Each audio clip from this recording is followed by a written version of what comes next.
Terima kasih pemirsa, Anda masih bersama kami di News Malam. Aliansi BEM seluruh Indonesia menggelar aksi demonstrasi memperingati Hari Tani Nasional. Mereka menuntut kebijakan agraria yang diterapkan pemerintah berpihak pada petani.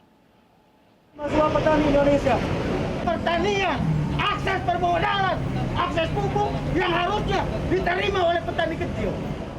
Massa dari berbagai elemen melebur dan memulai aksinya di depan gedung Kementerian Pertanian Jakarta sejak pukul 2 siang. Dalam aksi ini, massa turut membawa kertas dan spanduk. Mereka menuntut perubahan kondisi pertanian nasional agar berpihak pada petani. Puluhan anggota kepolisian diturunkan untuk mengamankan aksi tersebut. Kami akan juga membantu memfasilitasi jangan sampai jalan tertutup, jalan masih berjalan, dan penyampaian pendapat pun akan berjalan. Kita lakukan komunikasi, nanti juga tidak akan lama-lama supaya ada perwakilan yang bisa masuk dan diterima oleh pihak dalam. Sementara itu, situasi lalu lintas jalanan sekitaran Harsono padat merayap dikarenakan aksi demo. Sehingga pihak kepolisian membuat rekayasa lalu lintas akibat demo tersebut agar tidak terjadi kepadatan lalu lintas. Teman-teman semuanya. Di Jakarta, Nasta Syafrina, Wianardi, iNews melaporkan. Aksi unjuk rasa peringatan Hari Tani juga digelar di berbagai daerah. Di Blitar, Jawa Timur, massa berupaya menjebol kantor pemerintah Kabupaten Blitar. Sementara di Sukabumi, Jawa Barat, aksi demonstrasi dibubarkan paksa oleh polisi.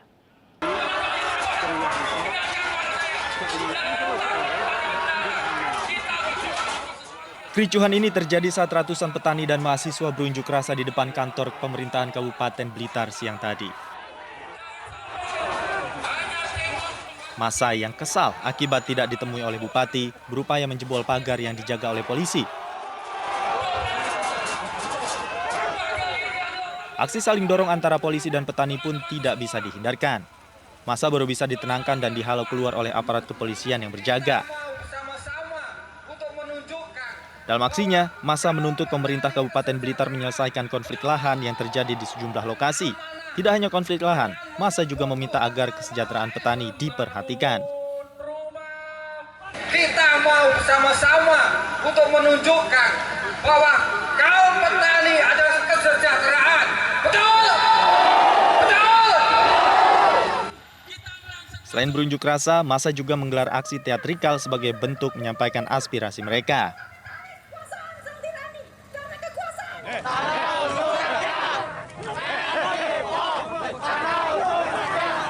Kericuhan juga terjadi saat mahasiswa menggelar aksi unjuk rasa peringatan Hari Tani di Sukabumi, Jawa Barat. Kericuhan bermula saat pihak kepolisian membubarkan aksi mahasiswa yang dinilai mengundang kerumunan. Tak terima aksinya dibubarkan, para pengunjuk rasa berupaya melawan. Aksi saling dorong antara keduanya pun terjadi hingga sejumlah mahasiswa terjatuh. Bahkan seorang mahasiswa terluka pada bagian bibirnya. Dalam bentrokan itu, 2 mahasiswa diamankan aparat.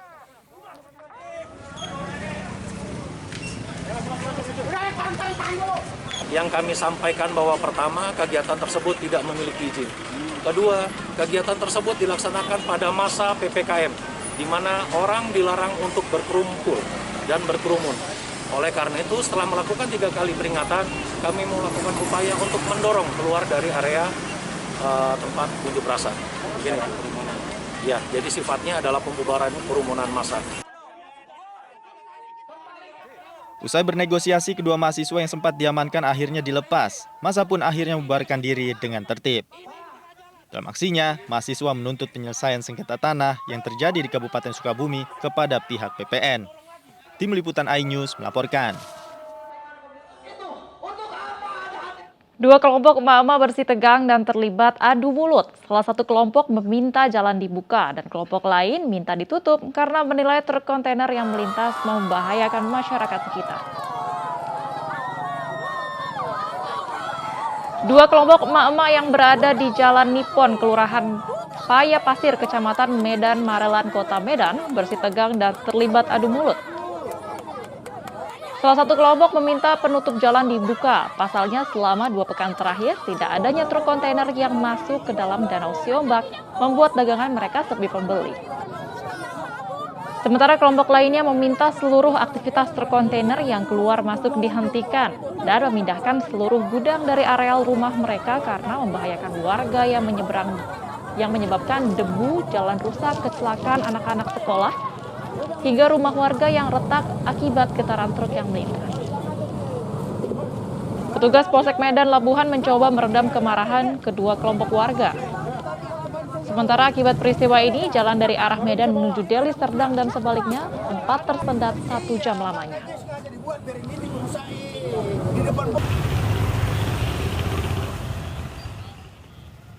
Pemirsa, Maijen Purnawirawan TNI Kiflan Zain dijatuhi vonis 4 bulan 15 hari penjara karena terbukti bersalah memiliki senjata api ilegal. Meski vonis hakim lebih ringan dari tuntutan jaksa, namun Kiflan tetap akan mengajukan banding.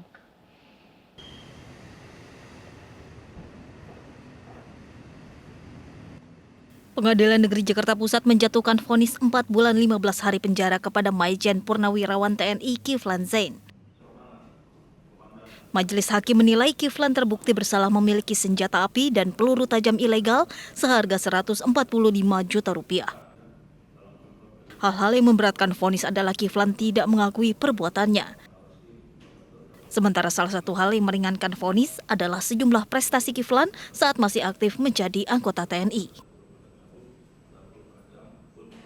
Tidak benar, tidak memasukkan saya punya pledoi dengan bukti, saksi, fakta, foto, segala macam, surat-surat, tidak dimasukkan tadi sebagai pertimbangan. Jadi memang saya memang harus dihukum.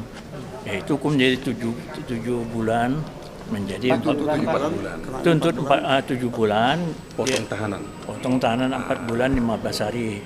Jadi 3 bulannya kemana? Apa saya minta duit?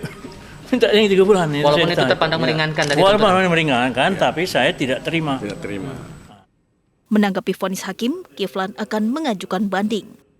Vonis hakim ini lebih rendah dari tuntutan jaksa, yakni 7 bulan penjara. Adapun sebelumnya kasus yang menjerat Kiflan Zain terkait aksi unjuk rasa penolakan hasil Pilpres 2019 lalu. Gali Bagas, Aris Setiawan, iNews melaporkan.